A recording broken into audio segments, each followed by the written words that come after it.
Il est clair que le développement de l'Afrique nécessite et requiert des ressources humaines de qualité. Il est important de faire des investissements physiques, de construire des routes, mais aussi important de pouvoir avoir le personnel pour maintenir ces routes, pour définir des politiques qui soient adaptées à nos pays. On voit que l'Afrique a eu un taux d'urbanisation qui est en train de s'accroître de manière rapide et les défis que cela pose à nos pays sont importants. Donc ce programme que l'école des ponts et chaussées et le pôle de Yamoussoukro ont mis en place est un programme qui permettra justement de régler une partie de ces problèmes, du moins d'offrir des solutions et d'avoir les ressources humaines pour pouvoir mettre en place ces politiques.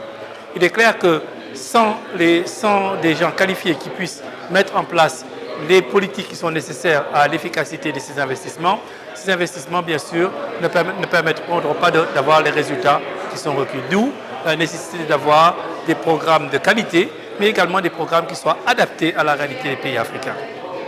Les défis sont bien sûr l'investissement, le niveau d'investissement. On a encore très peu on a pas assez de routes, on n'a pas assez le réseau ferroviaire est limité, le transport maritime également, donc il faut investir. Et cela ne sera pas simplement un effort du secteur public. Il faudra que le secteur privé puisse participer à cela.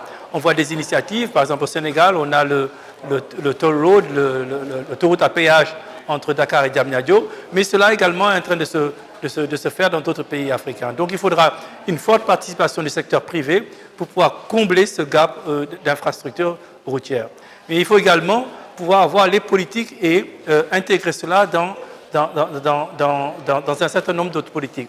Par exemple, au niveau urbain, si on ne planifie pas bien les villes de demain et les villes d'aujourd'hui, si on ne crée pas de villes secondaires, si on ne planifie pas exactement tout cela, on ne pourra pas avoir un transport qui soit un transport de qualité, un transport efficace. Troisièmement, on doit tenir compte de la réalité d'aujourd'hui.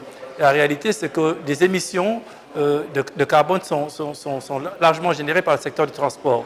Donc, comment faire pour avoir un transport qui produise beaucoup moins de carbone?